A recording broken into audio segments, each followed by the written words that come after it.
अरे ऋतिक बेटा, तेरी शादी तो मैं शहर से करवाऊंगी, यहाँ गांव से तो बिल्कुल भी नहीं।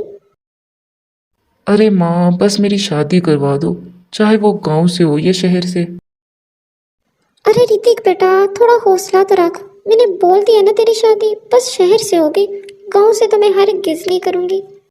प्रेमलता अपनी बात सच करके दिखाती है और वो अपनी बहू गांव वालों को जेलस करने के लिए शहर से करके लेके आती है। उसकी शहरी बहू को देखने के लिए गांव की औरतें उसके घर आती हैं और उसे बोलती हैं, प्रेमलता हमें अपनी बहू तो दिखा। प्रेमलता पंखुड़ी को उनके सामने लेके जाती है। वो उसकी बहू देखकर बोलती हैं, वाह प्रेमलता, तूने तो हीरा चुन के लाया है, बड़ी संस्कारी बहू है। लेकिन आइए देखते हैं कितनी संस्कारी है भाई, वो भी शहर की बहू। ऋतिक, मुझे बहुत गर्मी लगती है, मुझे घर में एसी चाहिए। अरे पंखुड़ी, मैं कहाँ से लाऊं एसी? गांव की जिंदगी ऐसी होती है, तुम इसमें एडजस्ट हो जाओ थोड़ा। पंखुड़ी और ऋतिक की आवाज़ सुनकर उसकी माँ भी वहाँ आ जाती है।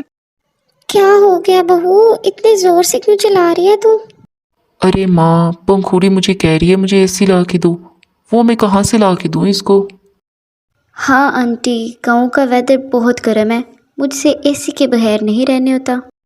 उसे पंखुड़ी की ये बात सुनकर बहुत गुस्सा आता है, लेकिन बेचारी कर भी क्या सकती है, जिद भी तो उसी की थी, शहर से बहू लाऊंगी।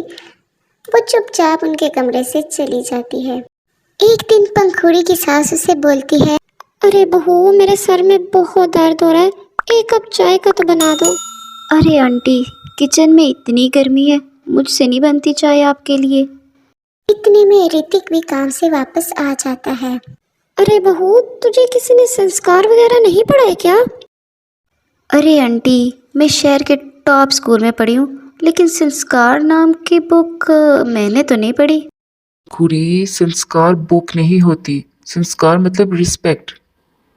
आई डोंट नो आंटी, आप मम्मी से ही फ़ोन करके पूछ लो। पंखुड़ी गांव में टॉप और स्कर्ट पहनना शुरू कर देती है। जब गांव वाले उसको इस ड्रेसिंग में देखते हैं तो वो बातें करना शुरू हो जाते हैं।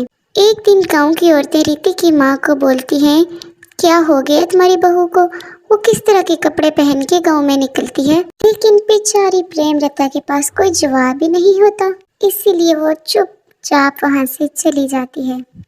इसके अलावा बेचारी करे तो करे क्या। अरे ऋतिक बेटा, गांव की औरतें अजीब और गरीब बातें कर रही थी मुझसे, तो पंखुड़ी को तलाक देकर इसको अपने घर छोड़ा। माँ जी, मैं भी बहुत थक गया हूँ पंखुड़ी की अजीब व गरीब हरकतों से, मैं अभी उसे घर छोड़ आता हूँ। हाँ ऋतिक, जो करना है वो जल्दी कर, ये लड़की अब और मुझसे बर्दाश्त नहीं होती। पंखुड़ी, तुम सामान बांधो और अपनी माँ के घर रहना अब, एसी के नीचे। क्यों ऋतिक जी, आप मुझे तलाक दे रहे हैं? हाँ पंखुड़ी, अब तो और नहीं बर्दाश्त होती, ना मुझसे ना माँ जी से। ठीक है, मैं कौन सा मरे जा रही हूँ आपके साथ रहने के लिए। अब मैं तो सीधा NRI लड़के से शादी करूँगी। अरे हमारी तरफ से तू प्राइम मिनिस्टर से शादी कर, बस हमारा पीछा छोड़। खुरी प्रेमलता की ये बात सुनकर गुस्से से वहाँ से चली जाती है। प्रेमलता को भी एहसास हो जाता है कि उसने कितनी बड़ी गलती की है, इसलिए अब वो बेटे की दूसरी शादी गांव में ही करवाती है। भाई, शहर की बहू गांव में तो बिल्कुल भी नहीं रह सकती। तो कैसी लगी आपको हमारी स्टोरी को लाइक और चैनल को सब्सक्राइब ज़रूर करना।